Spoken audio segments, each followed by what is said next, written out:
Right. Welcome, everyone. Thank you very much for joining us this evening, or maybe this morning, depending on where you're tuning in from. It's really great to have your company. My name is Kate Agnew. I'm the Marketing and Communications Director at Dietitian Connection. We've got a very special webinar happening tonight with our founder and director, Maree Ferguson. So this webinar is really all about what we've done at Dietitian Connection to adapt during the COVID-19 crisis. And we're presenting some of these strategies because many of them might be helpful to you in your business and with the work that you're passionate about. So we'll get stuck into it very shortly. We've got a few people joining in from our Facebook group, and we've got a lot of you joining in from our Zoom room. So I'll take you through a few logistical items and then we'll get stuck in. So if you have any technical issues during this presentation, please email us in the chat box, message us in the chat box or email us at info@dietitianconnection.com and we'll try to fix your issue as soon as possible.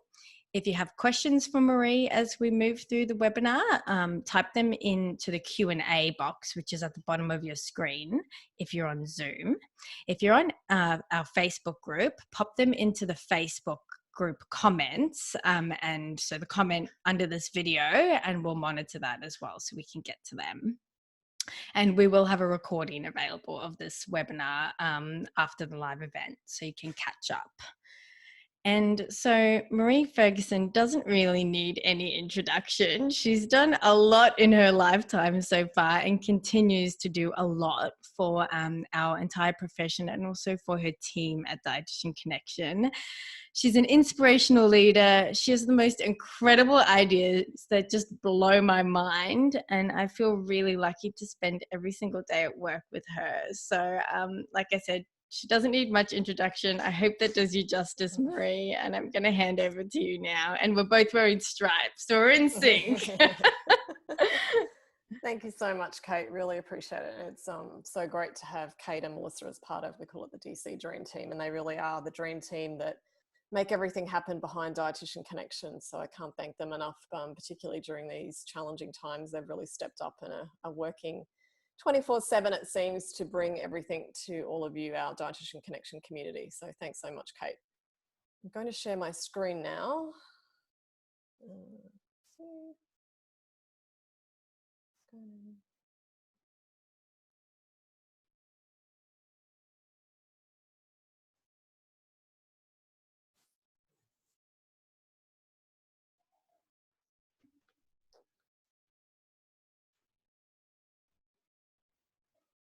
Whoops.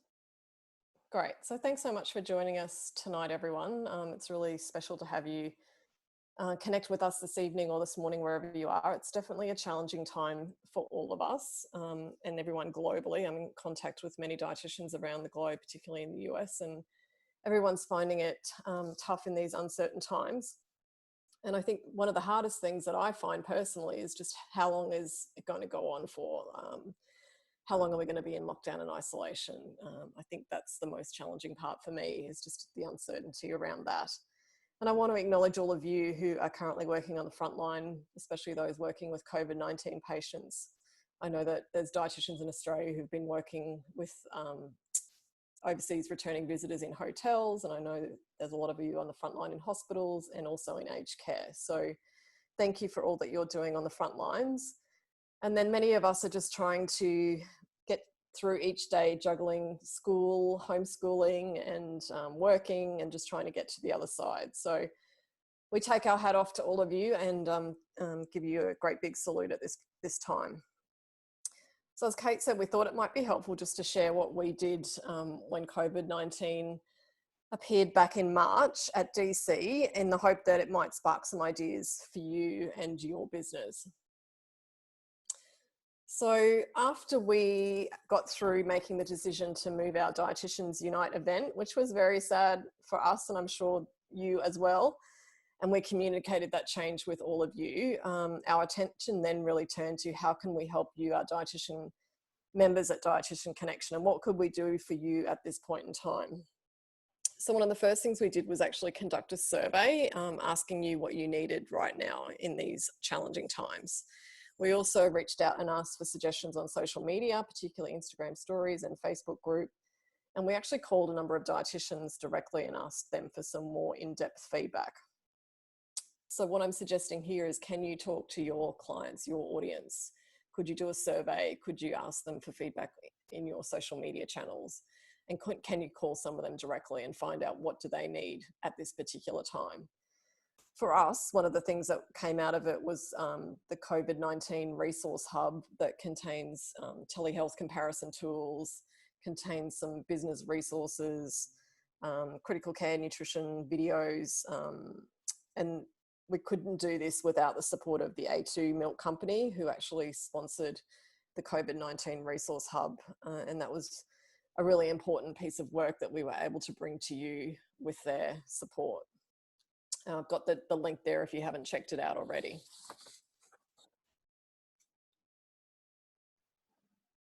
So really trying to focus on what your clients need now. One of the other things we did was actually write down a list of all the things that we thought dietitians might need at this point in time. So could you write down a list of what you think your clients or audience need? So it might be, for example, how they can connect with you on telehealth. It could be myth busting, food myths at the moment that are going around on social media with food and COVID-19. And we've actually just created a resource. It was uploaded to the website today under that COVID-19 resource hub under information for consumers. So we've got a flyer there that you could actually give out to your clients. Other things could be what to cook with pantry staples, how to store food. And Lindy Cohen was so kind to do a YouTube video for us. So on our YouTube channel, there's a video from Lindy on how you can actually store food that you could share with your clients. And I forgot to mention with telehealth, we did the comparison tools, comparison tool chart, and also some flyers that you can give out to GPs and patients on how they can connect with you in telehealth and how easy it is. So that's on that COVID-19 resource hub as well. But other things could be, you know, lots of parents are looking for things for their kids to do. So could you create some activities or classes for kids online? And obviously with people being under a lot of stress, and there might be some emotional eating, and you might be able to put together a course or a webinar, for example, on how to manage emotional eating. So these are just some ideas of what your clients might be looking for. But again, hopefully you'll get that information from talking with them and conducting maybe a research survey. After that, we actually put together a list of our existing and past clients. So these are the corporate clients, the companies that we work with, and they support so much of the work that we're able to bring to you. So we wrote down a list of all of the existing and past clients, and then we either emailed them or called them, depending on the relationship that we have with them. And what we really wanted to do was just to check in and see how they were doing, how their family were doing, how are they managing the homeschooling and the working, and you know, what does the day look like for them now? How have things changed? And really just showing that we cared and asking them if we could help them in any way. And if it's appropriate after that conversation, if you've got some new products or services as a result of COVID-19, you could mention them if it's going to help them with their whatever they need. An example of how this actually worked in our favor was an agency that I've known for quite a few years. We haven't worked together before, but I always catch up with them when I'm in Sydney, and I just happened to send the owner an email and just checking in, as I said, and as a result of that, there's potentially that we're going to work together. So you're not expecting business or sales from it, but that could be a byproduct of just reaching out to people. The other thing we did was write a list of potential collaborators. So we don't have to do this alone. We're all in this together. So who could you potentially collaborate with, particularly your referral sources? So GPs, other allied health professionals, personal trainers, gyms, food delivery companies, food manufacturers, supermarkets, corporations. Who is in your current network that you might be able to collaborate with? And again, what do they need at this time? And how might you be able to help them? So we also did this list mainly with the corporate clients that I just talked about before. And we normally only do one webinar per month. And we knew that dietitians wanted to learn a lot about COVID-19 at the moment. And the companies, the medical nutrition companies in particular, wanted to provide resources for dietitians at this time. So it was really a win-win for all of us, the dietitians, and getting the free professional development on a relevant topic, being critically ill nutrition patients with COVID-19, for the companies to be able to support dietitians, and then the flow-on effect to Dietitian Connection, which means that we have additional work, which means dollars, and means that we get to stay alive in these times. So we increase the number of webinars that we offer to more than one a month to be able to do that. Another great example, I posted something on Facebook to see what other dietitians are doing at this time, and Tess Keatley from Authentic Spoon has really done a great job with collaborating. So she's doing a number of Instagram takeovers with local businesses in her area, just as I said, so trying to figure out who she could collaborate with, and she's seen an increase in her online clients of about 25% in the last month. So there's lots of different things that you can do. You just really have to put your thinking cap on and think outside the box, think outside the square. I just watched the news earlier, and there's a restaurant that we often go to for our advisory board meetings in Brisbane at Christmas time.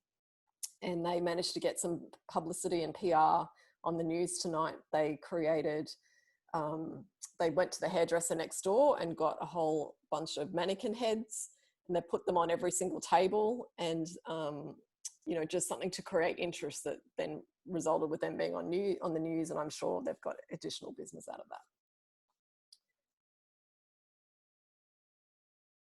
It's important at this time to think about how you're connecting with your clients. So you really need to show up for your clients, and you need to be consistent with showing up and consistent with your communication. So you might already be using some of these channels, but perhaps some of them you're not using. So for example, we weren't using YouTube until recently. So is this a time that you could actually start connecting with your clients with a different platform? And I highly recommend podcasts or YouTube if you aren't already doing this. And remember, the focus here is really helping your clients, not necessarily business or sale, and that will usually follow.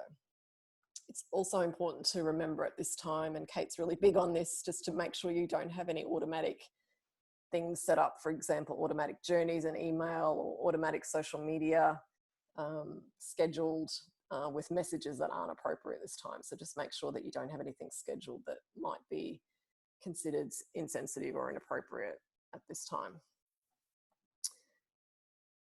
The reason I say YouTube is it's actually the second most visited site in Australia, and there's just not that many dietitians on YouTube. So I think this is an untapped area, and video is just so important and of such interest in these current days. So we had actually been planning on launching a YouTube channel probably for many years, but we were going to do it this year, and we decided to bring it forward in response to COVID-19. So we have a YouTube channel, and we're able to bring free videos via the YouTube channel. We've got a number of dietitians featured. Libby Rothschild from New York has a video on how to move your business online and how to improve your sales. And Nicole Dinan was kind enough to do a video on telehealth and practical tips on how to move into the telehealth space. And Lindy Cohen, as I mentioned, did a YouTube video on how to store food so it stays longer. So if you haven't checked out our YouTube channel, please do so. Now's also a time, many of us are busier than ever, but if you do have some spare time or a little bit of downtime, can you consider creating a new product or service? So this could be an online webinar or a masterclass or a cooking class or a course or an online symposium, perhaps an ebook or that book that you've always wanted to write, a membership site or a closed Facebook group, or you might even consider advertising and sponsorship. So just other revenue streams that you might not be currently operating in. Just to, again, try to think outside of the box, and what channels might your audience be interested in, and what topics might they be interested in. So just some examples of what other dietitians are doing. Leanne Ward was pretty quick to create an emotional boredom, stress and mindless eating webinar, which again taps into the current needs of her clients. We also have at the top there, Sean Cornish is a dietitian in Brisbane, and he and his wife have a personal training business.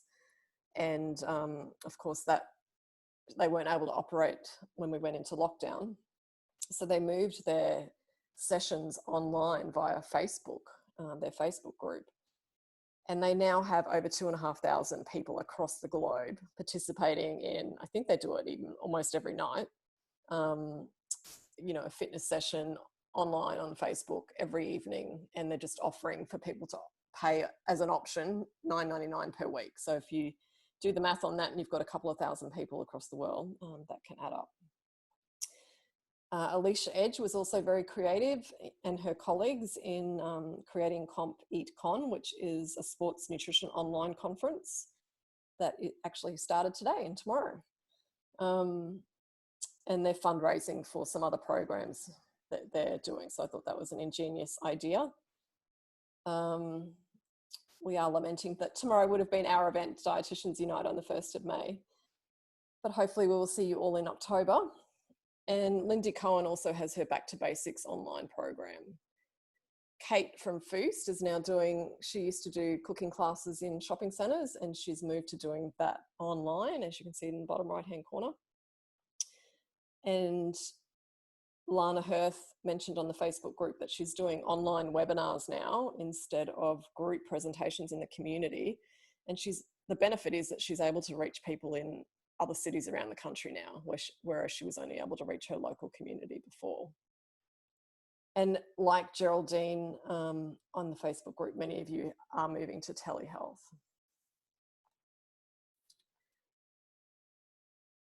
I think one of the things we definitely need to talk about is money. I think dietitians mostly don't like to talk about money.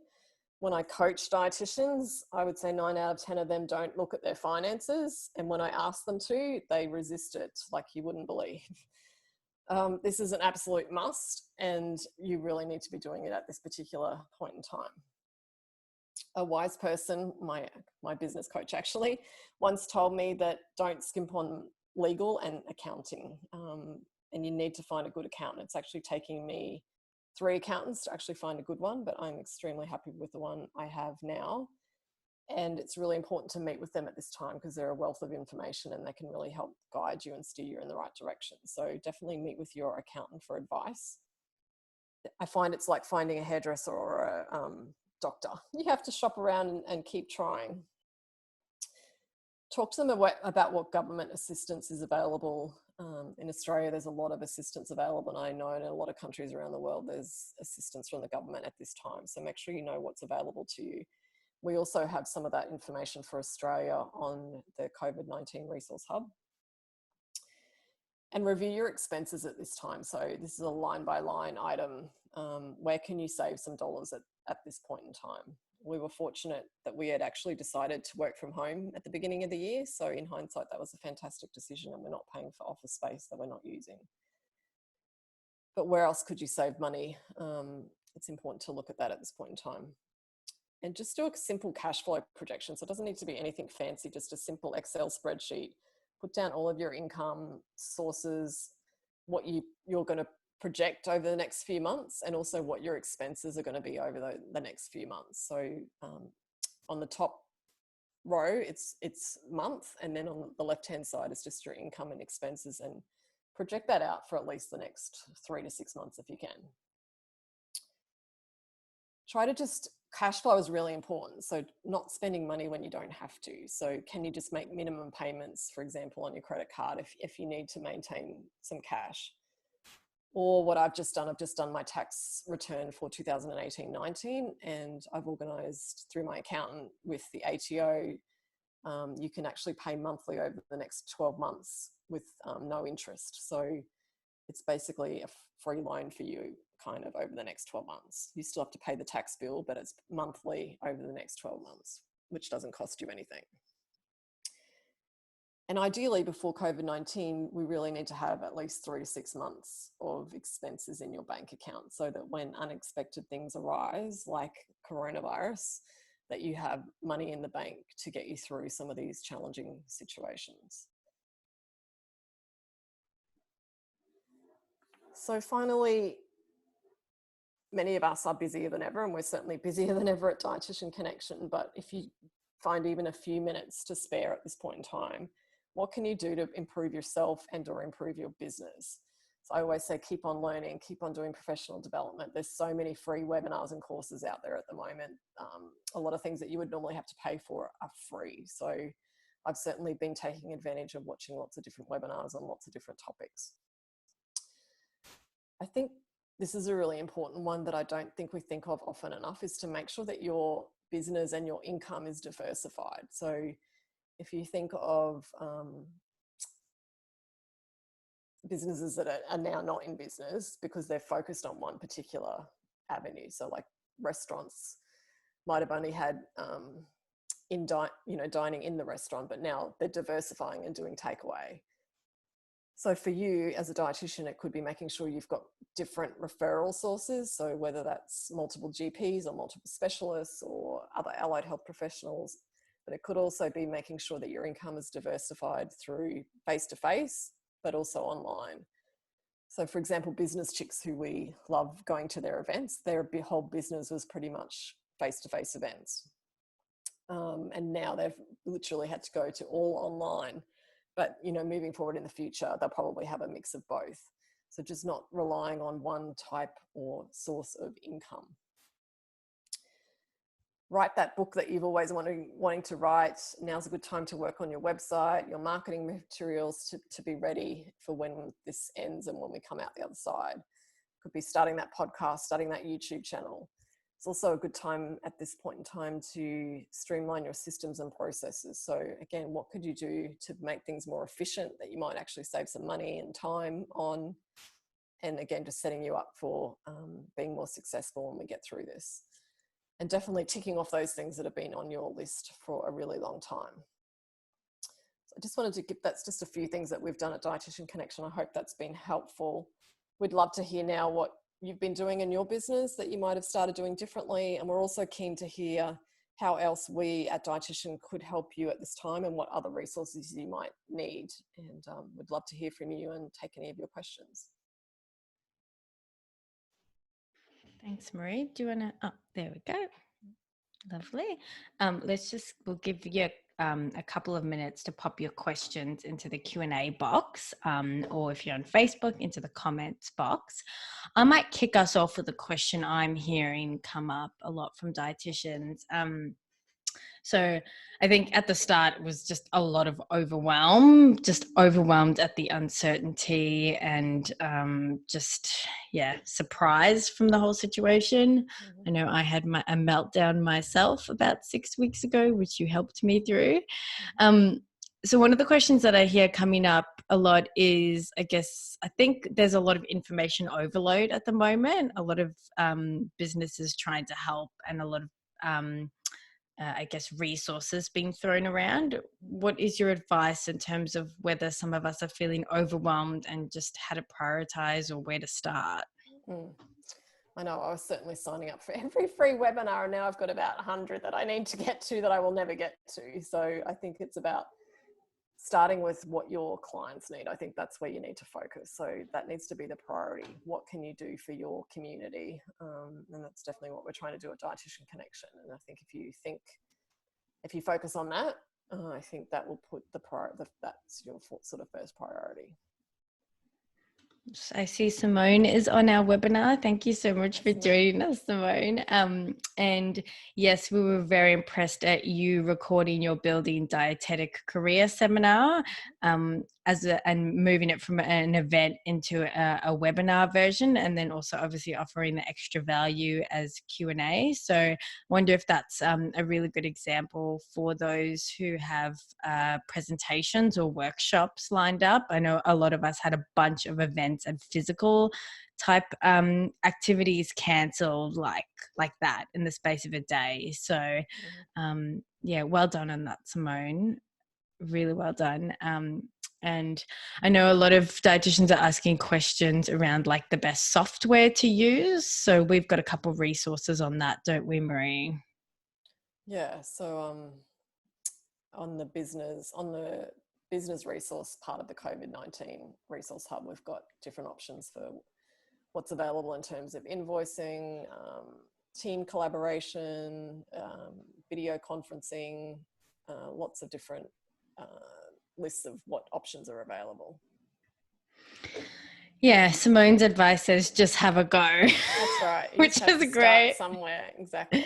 Yeah, I mean, you're never going to get it perfect. Yeah. Mhm. Um, cool. And so just channeling maybe the types of questions we hear coming up a lot. Maree, can you reflect on anything that you're hearing a lot from dietitians in terms of one of the challenges? I think we've heard that, many dietitians, particularly those who are in private practice, seeing face-to-face patients, obviously seeing a downturn in their clients. And that's again where I think if you, who could you collaborate with to try to get the message out there that you're still available, or yeah, what could you do online, and do marketing around that. So yeah, just trying to, I guess you can't continue business as usual. You have to try to adapt and do something different in this particular time. Yeah, and we're seeing really great examples of that inside the nutrition space and outside of the nutrition space as well. I'm continually impressed at how Uber is adapting at the moment. So they were doing a service where you can basically organize an Uber to send like a care package to a family member. So using the Uber for something other than a person. Yeah, And cool. now I see I've just received an email on now you can book an Uber for an hour if you want to run around and do all your shopping and just stay in one Uber, obviously to reduce the number of different cars that you're getting into. Yeah, so I Yeah, think great. when you put it down, when you put pen to paper and think about all the possibilities, it actually, like, the world is your oyster, right? Yeah, definitely. Yeah. I think just looking at what other companies are doing can spark ideas as well. Like I know Yes. seeing Luke Mangan trying to help out the hospitality um, sector. He's been collaborating with, I think it was Coles, and really trying to lobby the government in terms of not having the fringe benefit taxes for when they go back. And he's about to do something online, I think. I don't know the full details of that. I just saw something on his Instagram today. So yeah, just looking at what other people are doing and can often give you ideas too. How you can take maybe something that's not nutrition related and translate it to your nutrition business. Yeah. Definitely. Yeah. Um, yeah, very good. Another great example that I saw is Airbnb, which is obviously it requires people traveling. They stay in Airbnbs when they travel. And they've adapted to creating like online experiences. So online cooking classes, for example, Yeah, because they've yeah, moved into more the yeah, experience space as yeah. well. I Yeah. did see someone doing that. There was something like a drag queen session in Spain or something. Yeah. Yeah. Yeah. Very For Friday creative. night evening, date night, they did. Yes. Yes. Um, and Elise and Lauren, I see that you're online. Thank you so much for joining the webinar and for your wonderful feedback. Elise and Lauren have shared a little bit about what they've done, so I might read that out. Um, so you started an allied health oncology group connecting multi-dis allied health clinicians working in oncology and the private and community setting, and you had your first virtual meeting yesterday, and it was brilliant to be able to connect with your peers. So Elise and Lauren say that they're also planning virtual Australia's biggest morning tea. Oh, that's awesome, because That's that's a cool. huge event in Yeah. Australia. To provide a platform for your community to connect with others and offering free Q&A with colleagues and the group. So Yeah. Well that is done. amazing. Well done to you. Yeah, it's no mean feat. I think Maree and I were reflecting on this earlier today. I think this whole situation has made us realize how much can actually be done online and how much we often do default to in-person events because there's a magic to it. And it's just, there's a special magic to be in person with people and have that interaction. But when you have no choice, it can actually be done online, can't it? Yeah. And clearly we're all about the no hair, no makeup these days, which we're loving. Yeah. Yeah. We're all about kind of reducing pressure on each other with that stuff and focusing on what really matters. And I'd say that's a huge lesson to us that we've learned as well, that what really matters and where do you want to turn your focus? Because that's probably going to help you get closer to, getting some income in and working out how you can adapt and pivot. Yeah. And Simone says that the SDA meetings are now on Zoom, which is awesome. I'm sure many of you have realized how much travel time is usually involved in your day and how much you can save by doing online meetings. I've certainly noticed that within work and some of my volunteer type roles. Yeah. Cool. And Simone asks, what software do we use to develop our YouTube header? So I'll take that one. Yeah, I'm the one that's a bit finicky about that, Simone. So we actually have a graphic designer that we work with. She does such a great job. She's been with us for a while. So we just tell her what our vision is and she turns it into magic. And she's really great to work with. And she actually does a bit of freelancing. So she's just working from home most of the time as well. So yeah. Any other questions that you find come up a lot for you, Maree? Or you're hearing from dietitians?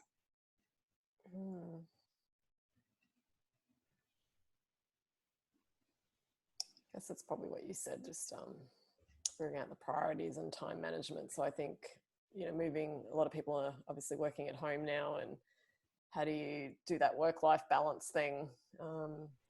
I think we're experiencing at Dietitian Connection, and I've read that it's happening all over the world, that we're actually working longer hours than we normally do. So I think it's about having a schedule and a routine. So we certainly have regular, like a routine as part of our Dietitian Connection day. So we have a daily catch-up call with the team at 9:30 in the morning, which kind of sets our day then. And then we've been doing a virtual lunch and a walking meeting once a week. So I think each of us have different routines. So I like to work first thing in the morning. The others, like Kate, like to start later in the day, and their best work is in the afternoon. So we kind of match our schedules to suit our own personal rhythm, I guess, but working out whatever schedule works for you, and having a schedule that you stick to that can help you be productive at home. Yeah, and figure out what works for you. Mm-hmm. We've got a comment from Joanna who says, the thing I find the hardest to do is to send educational emails by email post the telehealth consult that she's done, as opposed to printing and giving it to the person in person. She says she finds it time consuming. So yeah, I guess it's a different it's a different interaction that you have. I wonder, Joanna, if there's some ways you can streamline that to save yourself a bit of time. Any thoughts on that, Maree? No, I know in some email programs you can kind of create what they call canned responses. So then you just copy and paste. It makes it easy to copy and paste whatever that email normally is, and then you just need to add the person's name, or you could just do that in a Word document as well. But having templates ready to go could help.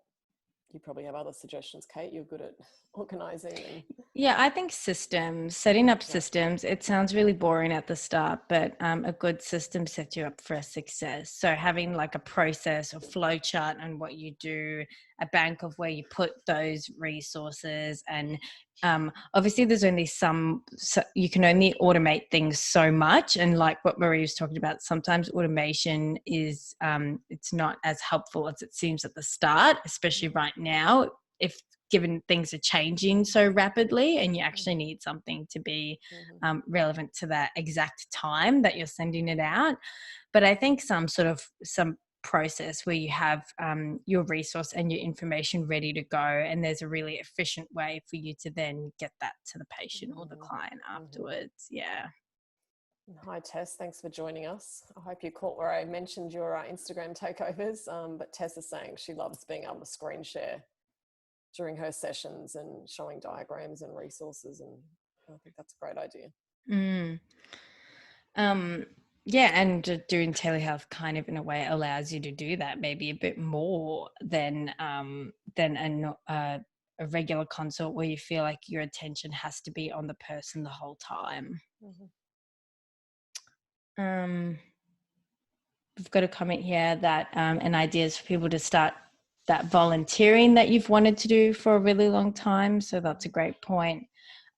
And just in general, the projects that you've been putting off for a really long time, I'm hearing a lot of comments from dietitians about how they've been meaning to set up their email marketing with their database, or they've been meaning to set up their social media channel and get a system going for that. So I suppose extra time and headspace can sometimes allow you to do that. Yeah. Or starting a podcast, and we have your tips on, again, the business resource part of the COVID-19 resource hub. There's a sort of how you start a podcast. Yes, yeah. Yeah, which we actually put together from starting our own podcast and presenting about it at a conference. So yeah, it's very detailed. So if you want to start a podcast, that's the resource to read.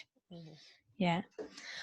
Any other questions? If you do have a question, now is the time to pop it into the Q&A function on Zoom or the comments on our Facebook group, and we will try and get to them.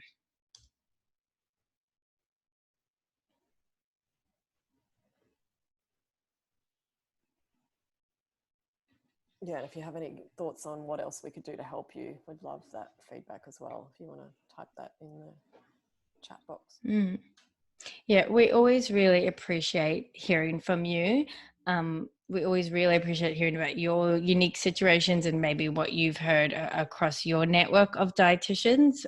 We want to serve you better. So please give us your feedback. It really helps us direct our focus so that we can serve you.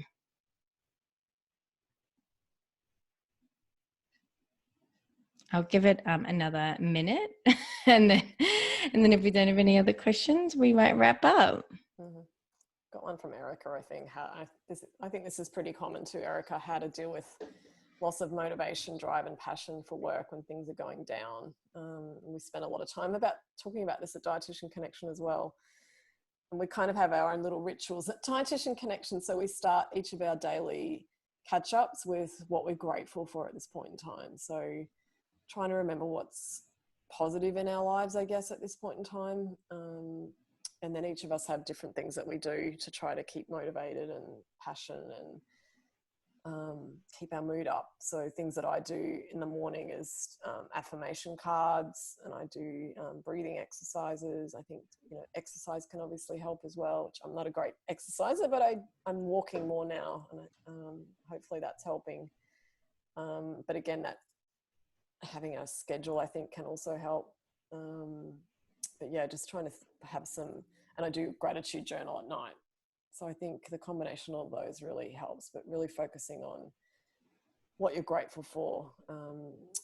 We were going to have the Resilience Project at Dietitians Unite, and if you haven't checked out their website and their YouTube podcast, they have a gratitude journal, and they're all about being grateful and how that can actually improve your mental health. So see if any of those things work. Erica, if you're not already trying some of those. Kate, would you add anything? Maree, I think you've done a really good job at making sure your team is taking care of themselves and you taking care of your team. So I think what I would add there is thinking about the other people around you. I know you talked a little bit about checking in with customers. You could do that with your colleagues that you work with, and if you work alone, it might be other colleagues that you feel are in the same boat. And yeah, you don't have to be alone, and it's often really helpful to talk to other people who are close to you about what they're doing to take care of themselves and check in and make sure that they are taking care of themselves. And I really appreciate how much you value self-care within your team. Yeah. So one of the things we did today was actually have a session on what's been good about the isolation period and what's not been so good, both personally and professionally. And then what have we learned about that, about ourselves and about the team? And then what do we want to actually take, the good things, what do we want to take out on the other side? So I think that was just helpful to be able to voice how we're feeling, and yeah, again, to try to focus on some of the positives. Yeah, we've got a comment here, staying connected is key, which I love. Yeah. And then a great question as well from Sharon. She asks, one area I'm struggling with is prioritizing and scheduling. She just wants to get everything done. So thanks for the reminder to schedule and prioritize. And her question is, what are some ways you stick to your daily schedule without getting distracted by other ideas? This is a great question. I'm going to let you go first, Maree, and then I'll go. Thanks for your question. Yeah, we talked about this today, Sharon, as well, because I know I can be the biggest procrastinator. But what I really find is the mornings work really well for me. So I actually start working at 6 o'clock as soon as I get up from 6 to 8, and I don't have any distractions because I'm a bit of an email distractor. So once email starts coming in my inbox, I get very easily distracted. So I find that 6 to 8 a.m. period where there's no email coming in, and I could just as easily turn off my email, but somehow I don't do that. It's like the shiny object syndrome. So I know, I was saying to Kate, I know I've got those 2 hours, and like I usually have at least 1 to 3 things that are my priorities for the day. And I try to get them done in those 2 hours, because if I don't, it's likely I won't get them done that day, because then I start meeting with Kate and Melissa and the team, and then all the other things start coming in to the day. So if there's, I guess, a defined period of time where you've only got a small amount of time, it's like the more time you have, you fill it with things. So try and only give yourself whatever time, 1 or 2 hours to get that one important thing done. Yeah, the best quote I've heard is work expands to fill the time that you have. So yeah, you'd be surprised at how much you can get done when you put boundaries around it. Yeah. I just want to add to that, Maree. So part of the question was how we also make time for like the idea generating and the brainstorming. So we actually have scheduled brainstorming sessions. So at the moment, it's sort of been around once a week, and that's something that we really give ourselves the time to do. So they can take up to 2 hours sometimes. It's a very social thing as well. We joke and we tell stories, and it's very creative, and we kind of take ourselves into that flow.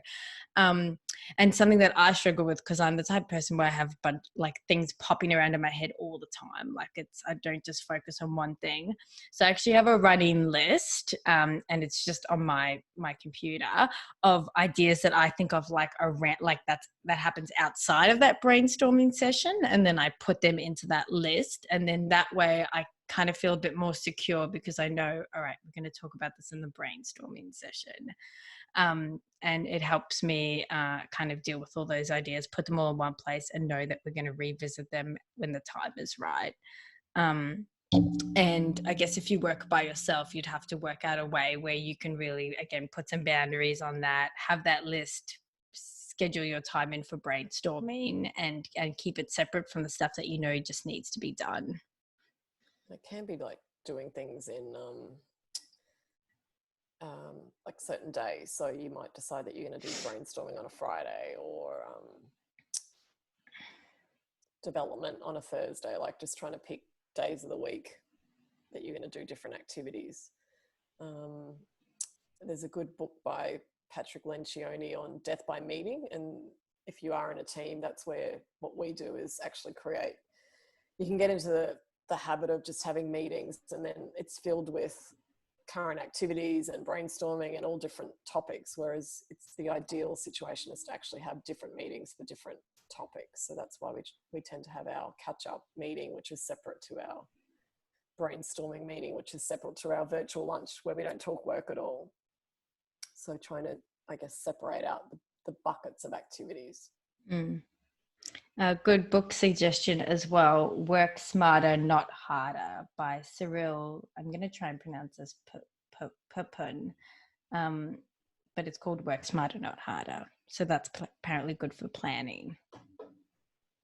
Just another comment as well. Someone's asked what mics would we recommend for podcasting and what software. So that is all in the podcast guide that we mentioned, and that is available on our podcast show notes page on the website. You can see a podcast called Navigating Coronavirus Uncertainty, and we have the full podcast guide there, which takes you through all of the suggestions.